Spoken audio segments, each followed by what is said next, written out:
Tyler here with GP Knives, and we're back again to take a look at the new Spyderco Smock.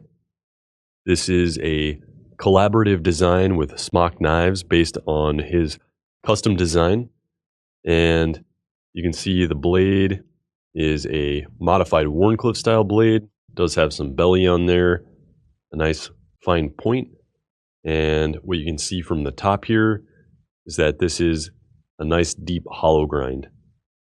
You got a two-tone satin finish, horizontal on the flats, vertical on the grinds. Fairly thin blade stock, but thanks to the grind, you've got thickness all the way out down to the tip there. Blade is S30V for a good combination of wear resistance, corrosion resistance, and durability. You've got a spider hole, some jimping at the spine, and an index finger choil here.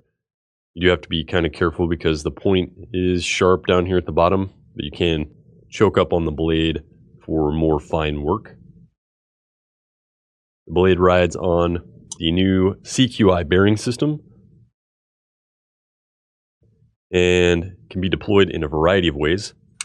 You can deploy it via the traditional spider hole options. Spider drop is a little tricky as the hole is kind of smaller and tucked into the handle there, but it is doable. And then of course we've got a top flipper design here that can be deployed with index or thumb. And as you can see, that bearing pivot provides very smooth operation. We've got a button operated compression lock, a first for Spyderco, and you can see the mechanism in action here. So the compression lock is down in there, and then this button slides it over to disengage. The button also acts as the stop pin in the close position, which also necessitates this cutout here. And of course, the second stop pin works with the compression lock to form this highly robust locking mechanism. And here we'll take a look at the Smock with the Paramilitary 2. You can see the blade length on these two is very similar, a little shorter on the Smock. You are losing a little bit of cutting edge on that blade. And then the blade stock thickness is going to be thinner at the pivot and more robust towards the tip. But thanks to that hollow grind, you are going to get a fine tip on there. Functional grip area is just a hair shorter on the Smock, but overall you're going to get a fairly similar grip on this. You got a nice full forefinger grip on there with a little bit to spare. So as you can see, fairly similar compared to the PM2.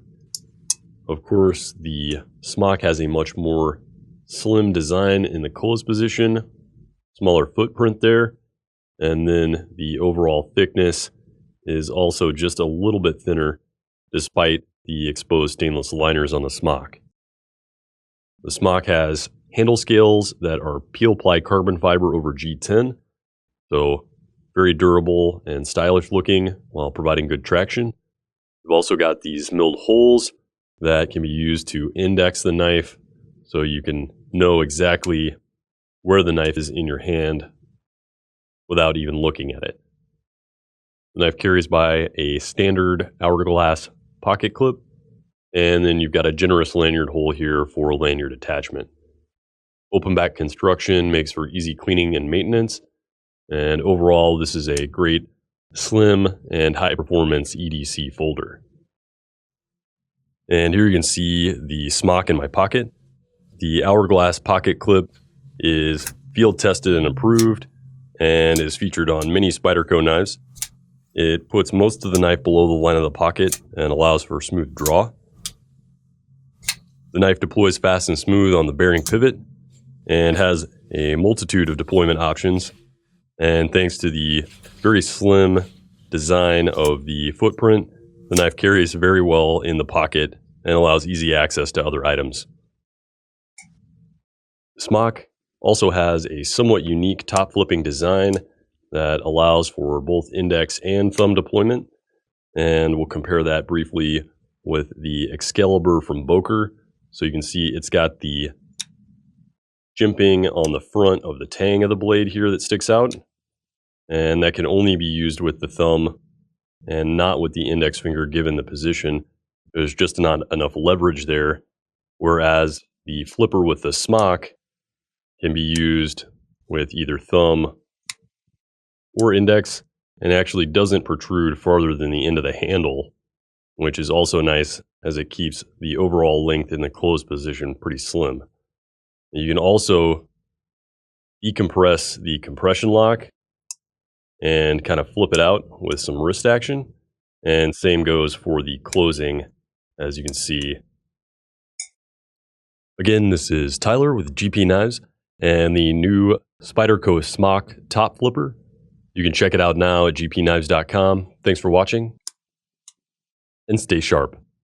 If you like what you've seen today and you'd like to see more, like the video below, subscribe to our YouTube channel feed, and follow us on social media for updates on all new products.